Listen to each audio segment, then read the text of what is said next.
गौसे आजम के गुलामों के अंदर वो ताकत है कि वो मुर्दों को जिंदगी दे दिया करते हैं। झूम के बोल दीजिए। कहा दलील दलील, मैंने कहा अल्हम्दुलिल्लाह, बिना दलील के बात भी नहीं करता। झूम के बोल दीजिए। मुल्तान की सरजमीन है, दोनों हाथों को फजा में लहरा के बोल दीजिए। कहाँ की सरजमीन है? मुल्तान की सरजमीन है। बाबा पीर मेहर अली शाह है। अरे झूम के बोल दीजिए, दोनों हाथों को फजा में लहरा के बोल दीजिए, बाबा पीर मेहर अली शाह है। हालत क्या है? पैजामा फटा हुआ, कुर्ता फटा हुआ, बाल बिखरे हुए, दाढ़ी उलझी हुई, और पान ऐसा खाया है कि दाढ़ी सफेद की जगह लाल हो गई है, लेकिन हाथ में एक तस्बीह लिए है। सुभान अल्लाह। अरे झूम के बोल दो। हाथ में एक तस्बीह लिए। जब कोई पूछता बाबा ये तुम्हारे हाथ में क्या है, आप फरमाते ये दरूद वाली तस्बीह है, मुझको गौसे आज़म ने दी है। ये दरूद वाली तस्बीह है, मुझे मेरे गौसे आज़म ने दी है। गोल्डन स्टेशन प्लेटफॉर्म पर बाबा पीर मेहर अली शाह, हटा पुराना लिबास है, बाल उलझे हैं, दाढ़ी बिखरी है, हाथ में तस्बीह लिए हैं, रेलवे स्टेशन प्लेटफॉर्म पर टहल रहे हैं, तस्बीह को हाथ में लिए यहां से वहां टहल रहे हैं। अचानक एक सुपर फास्ट ट्रेन आकर रुकी। जैसे रुकी, उससे एक बहुत ही लहीम शहीद अंग्रेज officer shirt, pant, coat, tie और कांधे पर एक बंदूक लटकाया हुआ है, बड़ी शान से उतरा। जैसे प्लेटफॉर्म पर उतरा, उसकी नजर बाबा पर पड़ी और तस्बीह की तरफ पड़ी। सोचने लगा, माय गॉड, ये इनके हाथ में क्या है?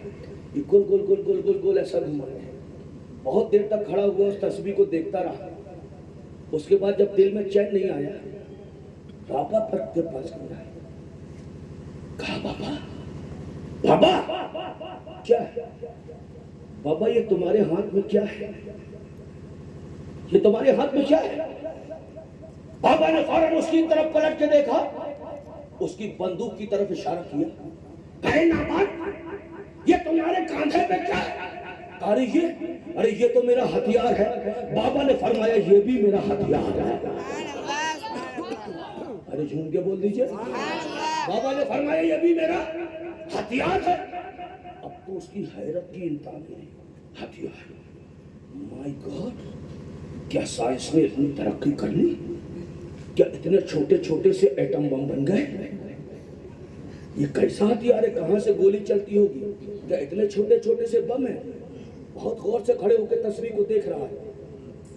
बाबा ने कहा क्या देखता है? कहा बाबा ये हथियार तुमको किसने दिया है? ये तुम्हारा हथियार तुम्हें किसने दिया? बाबा फौरन पलटे, उसकी बंदूक की तरफ इशारा किया, कहा नादान, ये हथियार तुम्हें किसने दिया? उसने कहा ये हथियार तो मुझे मेरे ऑफिसर ने दिया। बाबा ने फरमाया ये हथियार मुझको मेरे गौसे आज़म ने दिया है, मुझे मेरे गौसे आज़म ने दिया। फिर उसको चैन देखता रहा तस्बीह को, यार माय गॉड ये है क्या? कैसा हथियार? फिर कहता बाबा, तस्बीह की तरफ इशारा किया, कहा बाबा ये हथियार तुम्हारा किसी काम भी आता है कि नहीं? कि सिर्फ ऐसे उंगली में हिलाते रहते हो? आपने फौरन उसकी बंदूक की तरफ इशारा किया, कहा नाथन ये हथियार तेरा किसी काम आता है? कि सिर्फ कांधे पे लटका के घूमता रहता है, इतना सुनना था। उसने कहा अच्छा मेरे हथियार का कमाल देखना चाहते हो? कांधे से बंदूक को उतारा, उसके अंदर गोली भरी। गोली भरने के बाद सामने एक पेड़ था, उसमें एक चिड़िया बैठी हुई चहचहा रही थी। निशाना लगाया, फायर किया, बंदूक से गोली निकली, चिड़िया के सीने पर जाकर लगी। चिड़िया जमीन पर आकर गिरी, कुछ देर तड़पी, तड़पने के बाद ठंडी हो गई। सीना फुलाकर कहा देखा बाबा मेरे हथियार का कमाल। इतना सुनना था। बाबा अपनी जगह से खड़े हो गए, उस मरी हुई चिड़िया के पास पास गए और जाकर अपनी तस्बीह को छिला दिया। तस्बीह का छिलाना था, चिड़िया फिर से हिलने लगी, फिर से डुलने लगी और फजाओं को पछाती हुई, फजाओं को चीरती हुई फिर पेड़ पर जाकर बैठकर चहचहाने लगी। बाबा ने कहा, अरे नादान देख, ये मेरे हथियार का कमाल है, ये मेरे हथियार। नारे तकबीर। कहने दिया जाए कि दुनिया वालों के हथियार लोगों की जिंदगी ले लिया करते हैं, लेकिन अल्लाह वालों के हथियार मुर्दों को जिंदगी दे दिया करते हैं, मुर्दों को जिंदगी दे दिया। सुन के बोल दीजिए। अब आखिरी चीज